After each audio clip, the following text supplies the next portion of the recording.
Boa noite. Boa noite àqueles que nos acompanham também dos seus lares.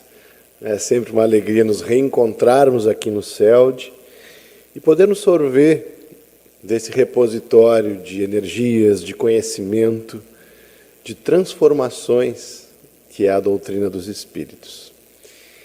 E o tema que trouxemos essa noite é algo que nos acompanha de sempre, de todos os tempos na nossa trajetória na humanidade e que muito se relaciona com a leitura que nós tivemos há pouco do Evangelho em torno da fé. Há quanto tempo a fé está na história da humanidade terrena? Pensemos. Esse assunto, esse tema, essa referência nas nossas vidas, ela é de todos os tempos. Já cultivamos fé em um Deus único, já cultivamos a fé em múltiplos deuses, já tivemos fé nos astros, já tivemos fé depositada em símbolos, em ritos. Tivemos a fé, muitas vezes, como aquele mote, aquele impulso para que a criatura possa desenvolver-se em todas as suas potencialidades, mas também é bem verdade que já tivemos a fé entre nós como razão de inimizade, de perseguições. Tivemos a fé que impulsionou o conhecimento e a razão, mas também tivemos a fé que nos proibiu de pensar, que perseguiu os que pensavam diferente uns dos outros. E se nós pudermos retratar algum momento histórico em relação a isso, talvez seja oportuno voltarmos a alguns anos antes do surgimento do Espiritismo na Terra. O Espiritismo, como sabemos, nos chega com os fenômenos que passam a ser observados, estudados cientificamente e que culminam no lançamento de O Livro dos Espíritos, aos 18 de abril de 1857. Então, estamos falando mais ou menos da metade do século XIX. Mas antes disso, se recuarmos um tanto na história, nós vamos observar que havíamos vivido justamente onde surge o Espiritismo. Na França, em outros países europeus, um grande enaltecimento da razão. Lembram-se de estudar na escola o tempo das luzes, o iluminismo, onde surge este racionalismo mais claro, quase que elevado a algo de sagrado, preponderante sobre tudo? Temos muitos pensadores que se afastam de qualquer questão ligada à espiritualidade, espírito, religião, religiosidade, para dizer que, ao final das contas, a razão e o pensamento deveriam estar à frente de tudo. Tinham razão, em parte. Porque se Deus nos deu a inteligência, e nós somos os seres inteligentes da criação, não somos? Somos ou não somos? Por que razão nós teríamos que abdicar desta mesma inteligência para nos aproximarmos de Deus? Para compreendermos a divindade que há em nós? Para vivermos a transcendência da nossa espiritualidade, da nossa religiosidade? Isso seria alguma coisa antagônica com a razão, com a inteligência, com o pensamento, com o conhecimento? Não poderia ser. Mas a história, é bem verdade, ela faz movimentos pendulares, é ou não é? Nós não temos vivido de excessos? Nós não observamos muitas vezes tudo pendendo para um lado? E aí a resposta surge com tudo pendendo para o outro. E nós demoramos tempos até encontrarmos um caminho ponderado e completo que seja capaz de nos retirar dos extremos. E nesse momento que nós estamos retratando aqui, de vivência da nossa fé, nós tínhamos extremos. Qual era o extremo anterior? Se nós falarmos ali do final da Idade Média, aproximando-nos da Idade Moderna, contemporânea, nós vamos encontrar perseguições religiosas. Tínhamos ou não tínhamos? Nós vamos encontrar uma mistura muito infeliz de religião e política. A religião e o Estado. nós vamos encontrar, infelizmente, acesas as fogueiras da Inquisição, que perseguiam não só interesses peculiares, particulares, mas também perseguiam aqueles que pudessem despertar algum nível de pensamento que viesse a infirmar, a desestabilizar um sistema de crenças, que não necessariamente estava nos transformando por dentro, mas é bem verdade que nos aprisionava por fora. Nos aprisionava ou pela limitação que exercíamos uns sobre os outros, o forte sobre o fraco, ou nos aprisionava pelas máscaras que nós mesmos colocávamos, preocupados em viver uma religião que se traduzisse em palavras prontas. Uma religiosidade que estivesse demonstrada na nossa visita aos templos, ao exercício de determinados ritos, ao uso de determinadas vestes. E nada disso nos satisfazia. O momento que antecede a chegada do Espiritismo à Terra é um momento de hiato, de separação entre ciência e religião. Tudo que a ciência buscava investigar e pesquisar, ela não queria que tivesse nenhum tipo de contato, de interface com um elemento espiritual ou divino, para não perder a sua credibilidade, e porque os cientistas também eram perseguidos pela religião. De outro lado, a religião que se estabelecia, muitas vezes como oficial e não como moral, era uma religião que nos proibia de pensarmos sobre a fé. Então nós tínhamos estruturas de dogmas, verdades inquestionáveis. E foi no meio deste ato, foi neste vazio que a própria humanidade caiu num cansaço. Caiu num desgosto, caiu numa exaustão. Porque a ciência e a religião são ambas alavancas do nosso progresso e da nossa intimidade. Mas nós não conseguimos conciliar tudo isso. E então vínhamos nos entregando à desesperança, angustiados, percebendo toda a sorte de injustiças acontecendo na Terra, sem o estímulo de que fôssemos criaturas melhores, porque nada fazia sentido na forma como estava posto. Mas tínhamos a lei divina desde sempre, gravada na nossa consciência, a apontar-nos que algo mais deveria existir e revelar-se, a fim de que aquele vazio que existia outrora e por vezes agora ainda, dependendo de como temos vivido, fosse preenchido por alguma coisa que nos trouxesse um sopro de vida. Esse sopro de vida havia sido prometido por Jesus, quando, naqueles últimos instantes antes da cruz, dialogava com os seus apóstolos e dizia a eles que iria para o Pai, mas que nos enviaria, rogaria ao Pai para que nos enviasse um outro Consolador, que estaria conosco para todo sempre, que nos ensinaria todas as coisas, que nos faria recordar o que Ele estava a ensinar.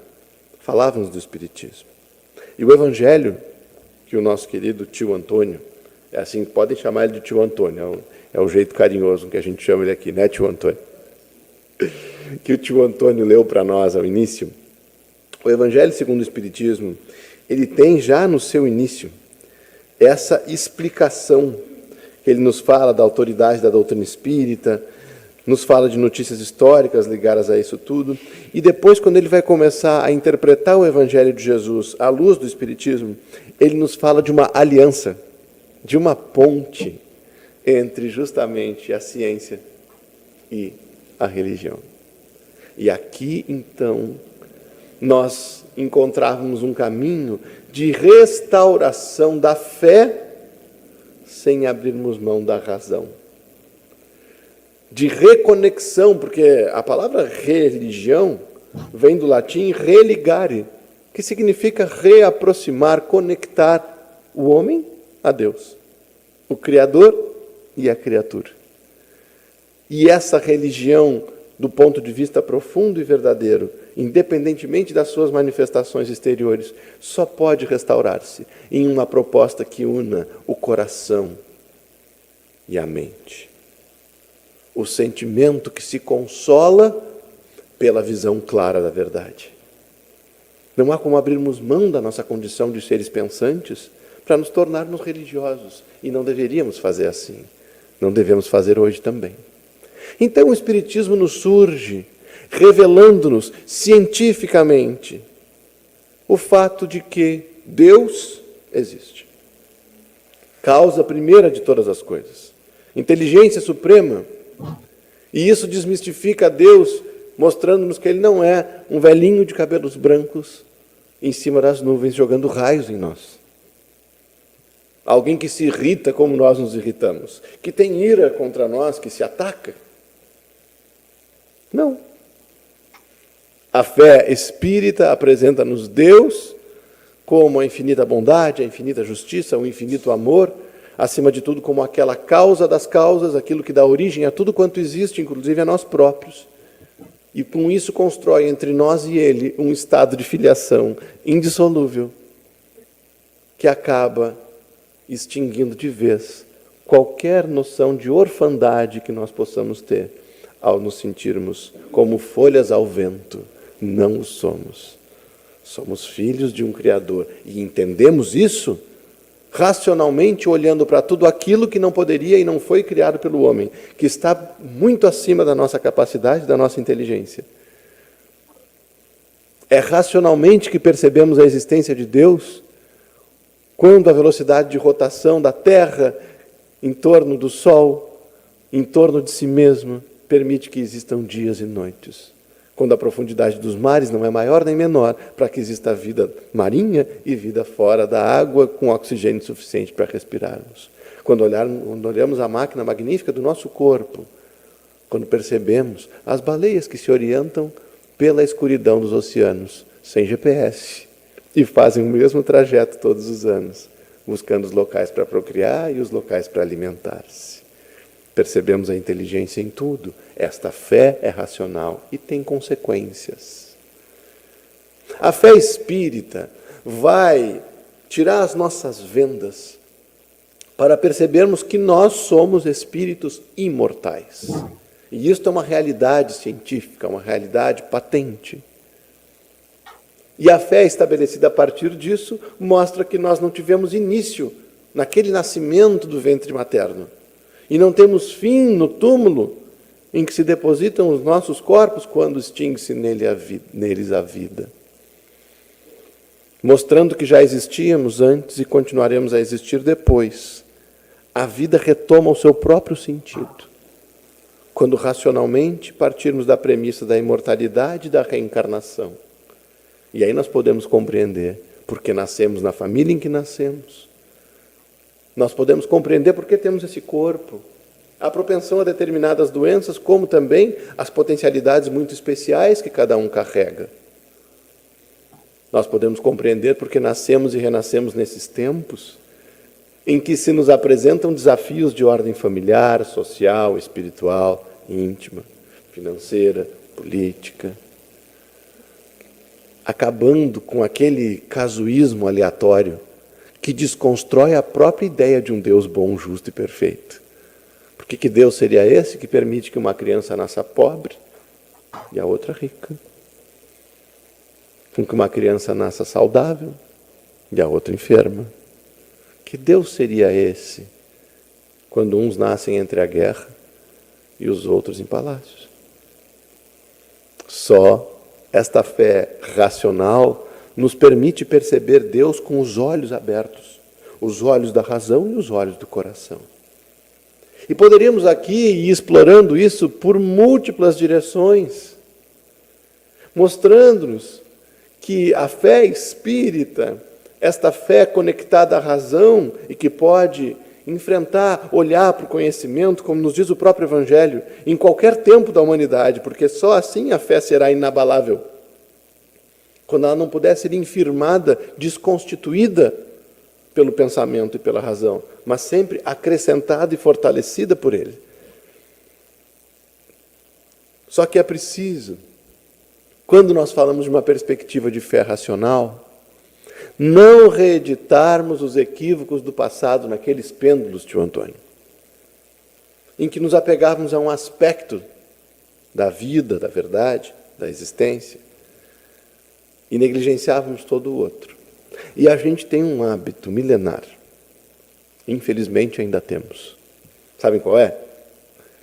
Muitas coisas, quando surgem para nós, uma nova descoberta, uma informação interessante, uma notícia, a gente gosta disso, não gosta? Quem é que gosta de saber novidade aí? Vamos ver. Vocês não gostam de novidade? Bom, o Gil gosta de novidade. Gosta também, Ada? Taninha, tu gosta de uma novidade, né, Tânia? Também, a Ana. A gente, quando encontra um conhecimento, uma informação, uma teoria, o que quer que seja, a gente se interessa muito por isso, muitas vezes. Até o ponto em que isso nos pede algum tipo de mudança. Até o ponto em que essa lupa, porque todo conhecimento é uma lupa, é uma percepção de nós enxergarmos uma realidade de forma mais profunda, tanto quanto mais ampliada. Mas e quando essa lupa se volta para dentro? Às vezes a gente vai encontrando conhecimento no Evangelho, no Livro dos Espíritos, no Livro dos Médiuns, em A Gênese, em toda a codificação espírita, e aí eu digo, agora eu entendo mais por que a Ada é daquele jeito. Não, agora, olha, essa questão que eu li aqui do Livro dos Espíritos, eu pude entender muito bem por que a Tânia é assim. Mas por que o Gabriel é assim? E em que a fé espírita racional, que nos revela também uma lei de causa e efeito, nos torna responsáveis pelos próprios atos, faz do hoje solidário ao ontem e do amanhã solidário e consequente ao hoje. Em que isso impacta na minha vida, nas minhas escolhas, nos meus hábitos, na coerência ou na incoerência daquilo que eu estabeleço como prioridades e como crenças em relação à minha real natureza de espírito imortal que passa por uma experiência temporária no corpo que se repete muitas vezes e que, portanto, não pode padecer da miopia espiritual, de desconsiderar o fato de que todos nós temos aspectos provisórios da nossa vida, que são degraus de evolução, e aqui está toda a materialidade, e aspectos definitivos e profundos, que são o patrimônio espiritual, o bem que fazemos, o sentimento que educamos, a virtude que desenvolvemos. Então, quando todo esse arcabouço racional surge diante de nós, a proposta da fé espírita vai nos colocar diante de um desafio de vivência, de um desafio de conduta em nosso próprio favor, a verdade. Mas aí nós temos esse hábito antigo de negligenciarmos o conhecimento de nós mesmos, de impormos a fé aos demais, de usarmos dogmas como lanças ou como espadas que julgam. Mas agora o desafio é usarmos a fé como elemento de liberdade para evoluir. Por isso o tema da nossa noite. Fé e razão, a liberdade para evoluir. E nós vamos encontrar uma referência para isso nessa belíssima obra que está aqui. Isto é uma compilação de interpretações feitas pelo Espírito Emmanuel das cartas escritas por Paulo, o São Paulo da igreja, o Paulo de Tarso. E sabemos, através também da espiritualidade benfeitora, que o conteúdo das cartas de Paulo é o pensamento do próprio Cristo, que o inspirava em uma obra coletiva com aqueles que o auxiliavam. Então, o conteúdo das cartas é uma preciosidade, é um tesouro que nós estamos sempre descobrindo e redescobrindo. E enquanto pensávamos sobre a fé, e especialmente sobre esse aspecto de uma fé racional, mas que se transforma em conduta, em comportamento, nós fomos encontrar um trecho em que Paulo escrevia uma epístola, uma carta para o jovem Timóteo. Podemos ligar o ar-condicionado de novo, né, Claudinha? Está ficando quente. Ele escrevia para o jovem Timóteo, e na segunda epístola dele a Timóteo, Paulo escreveu o seguinte, vejamos bem, é uma frase curta e a gente vai interpretar juntos, tá? Fiel é esta palavra.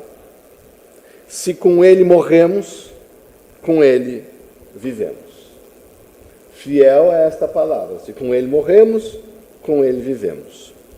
E o benfeitor Emmanuel, a partir desse trecho da carta de Paulo a Timóteo, da segunda carta de Paulo a Timóteo, ele dita um trecho que está intitulado Testemunhos de Fé, e que é uma parte da obra Renúncia, uma belíssima obra, um romance ditado por ele também a Francisco Cândido Xavier.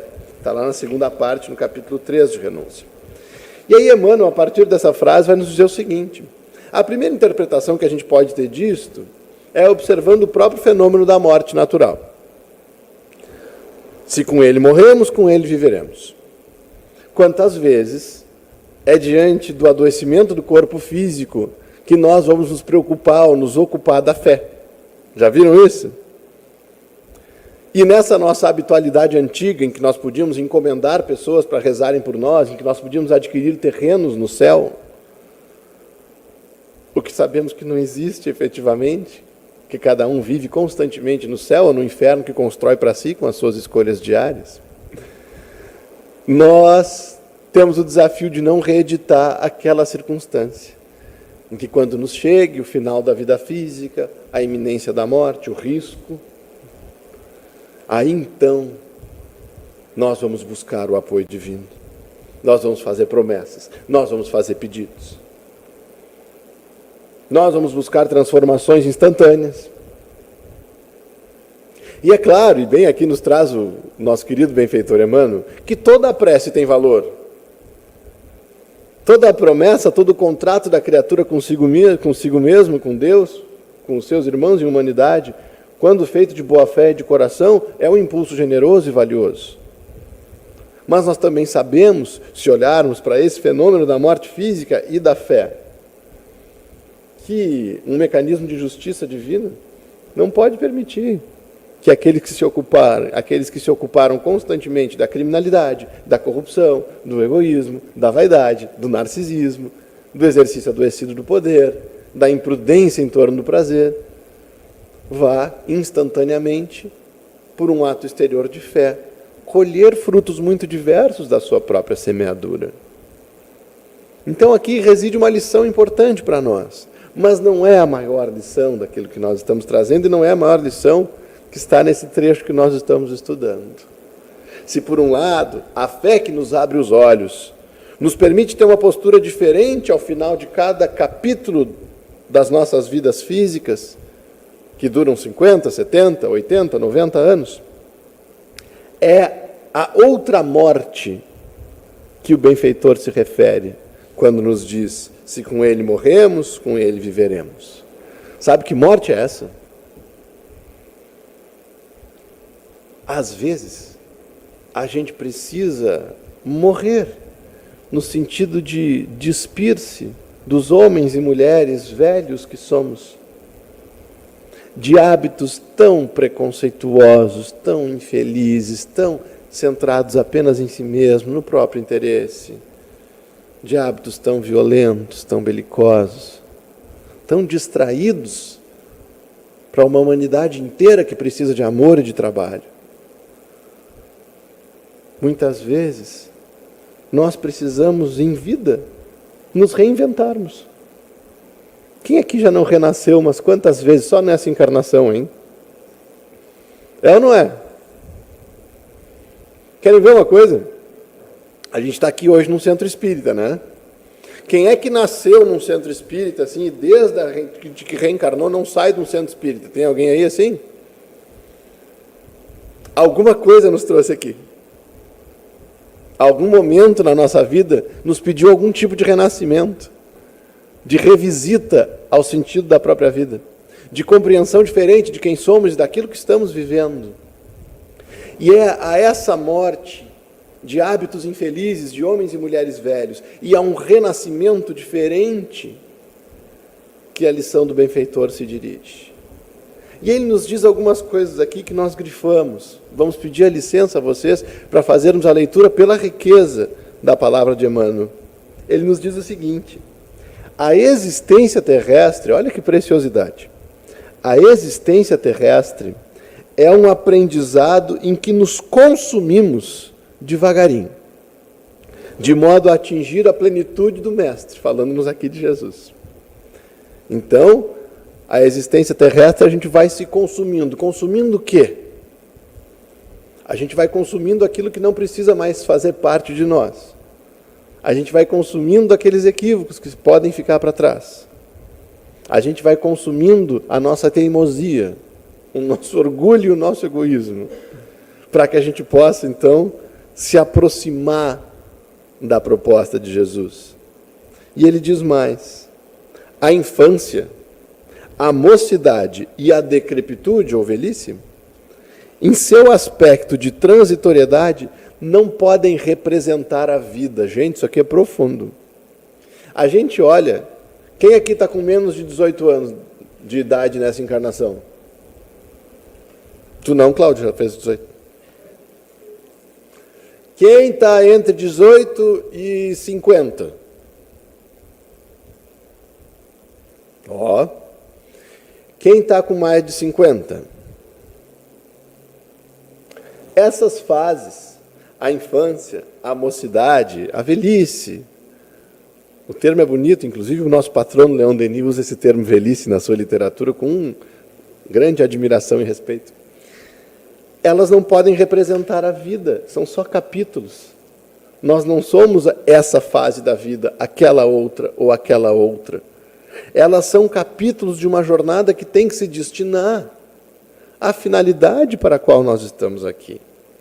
E ele diz o seguinte: então essas etapas são fases da luta. São fases da luta. E muda de fase, né, tio Antônio? A luta na juventude é uma, a luta na idade adulta é outra, a luta quando a gente está mais velho é outra, a luta da infância existe, a gente busca, a gente vai se recordar dela também. São fases da luta, demonstrações da sagrada oportunidade concedida por Deus para nos expurgarmos da grosseria dos sentimentos e da crosta da imperfeição. Costuma-se dizer que a velhice é um ataúde de fantasias mortas, mas isso apenas se verifica com os que não souberam ou não quiseram morrer para viver com o Cristo. Morrer no sentido de abrir mão daquilo que a fé cega não era capaz de nos entregar, mas que a fé racional é capaz de nos trazer como oportunidade de sermos pessoas melhores. Todo o arcabouço da fé, meus amigos, ele precisa se traduzir em conduta. É por isso que nós vamos aprender na doutrina espírita que a fé sem obras, ela é morta. De que me adianta uma fé que se expressa de lábios, quando ela não toca minimamente o meu coração e não me faz ser melhor comigo mesmo, com a minha família, com as pessoas que me cercam. É claro que a fé é uma alavanca do nosso progresso. A fé é um elemento de consolo, de alegria, de vivência plena. Mas ela só é capaz de nos alcançar tudo isso quando nós a transformamos em uma pauta diária, prática, cotidiana, de escolhas, de prioridades, de disciplina, de modo de ver a vida. Nos diz mais um pouco Emmanuel, colocando-nos o seguinte: quem se valeu da possibilidade divina tão somente para cultivar ilusões balofas, não poderá encontrar mais que o fantasma dos seus enganos caprichosos. Agora, o outro lado disso. A criatura, porém, que caminhou de olhos fixos em Jesus, na sua proposta de amor, em todos os pormenores da tarefa, essa naturalmente conquistou o segredo de viver triunfante acima de quaisquer circunstâncias adversas. Não é isso que a gente busca muitas vezes? Triunfar por sobre as circunstâncias adversas? Às vezes a gente se atrapalha, a gente quer triunfar sobre as outras pessoas. Mas o real triunfo é aquele que se estabelece na vitória sobre si mesmo e que nos permite, diante de qualquer circunstância exterior, da dificuldade financeira, da instabilidade política, da enfermidade física, do desarranjo familiar, qualquer circunstância exterior pode ser amenizada, contextualizada e vencida por nós intimamente, com uma proposta de fé que se traduz em trabalho. E aí é que está, né, tio Antônio? Trabalho. Como assim, gente? Se eu desenvolvo uma fé racional, essa fé vai me ocupar ainda mais? Eu já não tenho tempo para nada. Eu já estou com não sei quantas tarefas no centro espírita, fora dele, na minha casa. E aí, para encerrar essa reflexão nossa, eu fui encontrar o humor singelo, a percepção sempre tão precisa do espírito Humberto de Campos. O Humberto de Campos foi membro da Academia Brasileira de Letras, escritor, jornalista. E depois de desencarnado, ele dita muitas lições a Francisco Cândido Xavier, inclusive esta obra aqui, intitulada Pontos e Contos. E tem um conto aqui, que é muito relacionado com a vivência lúcida da fé, sobre a qual nós estamos falando hoje aqui. Sabe como que chama esse conto? Chama A Surpresa do Crente. Posso contar-lhes a surpresa do crente? Posso ou não posso? Posso. O conto fala-nos de uma criatura extremamente devotada a Jesus no seu coração. Fala-nos que esse discípulo, tão dedicado, tão fiel, tão profundo, contemplava a beleza celeste. E depois de uma vida fazendo isso, ele finalmente percebe a imagem do próprio Cristo diante de si. Luminosa como ele projetava, majestosa como ele era capaz de imaginar. E ele então lembrou-se e disse: valeu tudo a pena.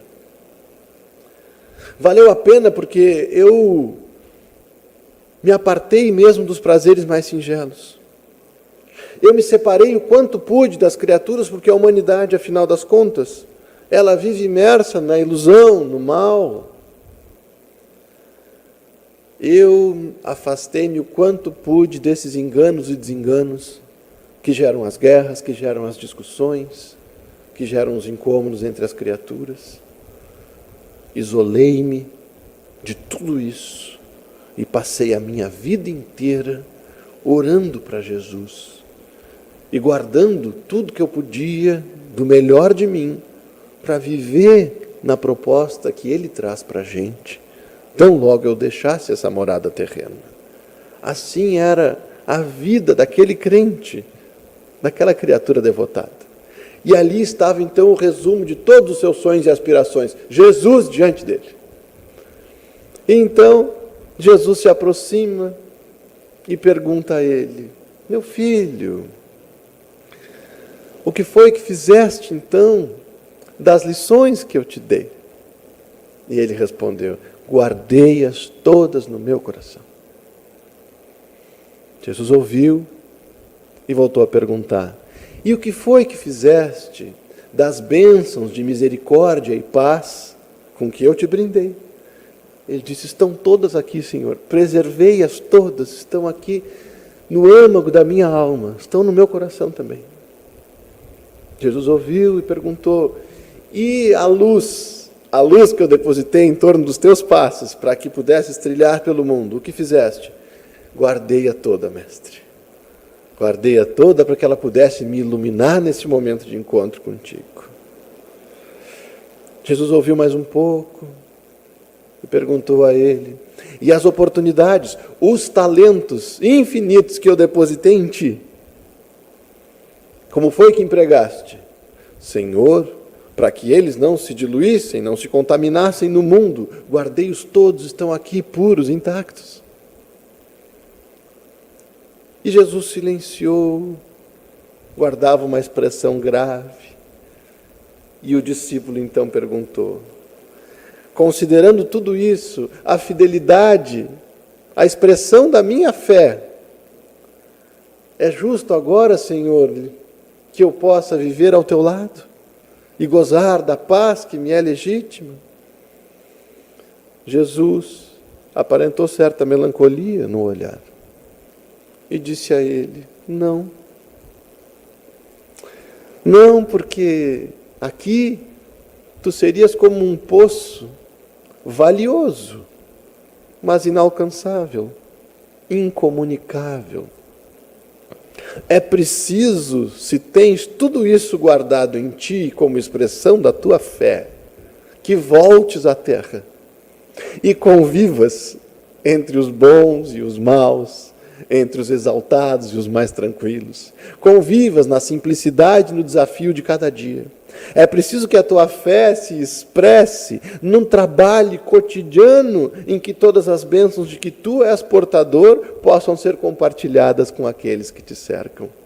Volta para a terra. Volta para a terra e não desfaz de nenhuma oportunidade de servir. Aproveita com todas as tuas forças cada chance que te chegue de empregar o talento que tens, o tempo que tens, a inteligência que tens, o coração que tens. E então, finalmente, a tua fé terá servido para ti e para todos os demais como um elemento de evolução, de progresso e de felicidade. Meus amigos, a venda dos nossos olhos já foi retirada. Já temos elementos para perceber quem somos e como é a realidade, qual é a dinâmica da vida. Agora está nas nossas mãos estudarmos, compreendermos, fortalecermos a fé pela razão e, para além e acima disso, colocarmos essa mesma fé em movimentos nas nossas mãos, no cotidiano, com todos os seus desafios, para que possamos promover momentos mais felizes para todos nós. É por isso, tio Antônio, que aqui no mesmo Evangelho nos dirão os benfeitores, inclusive em um dos títulos de textos que temos, que a fé, ela é a mãe da esperança, que tantas vezes nos falta, e da caridade, onde nós precisamos mergulhar e viver. Muito obrigado.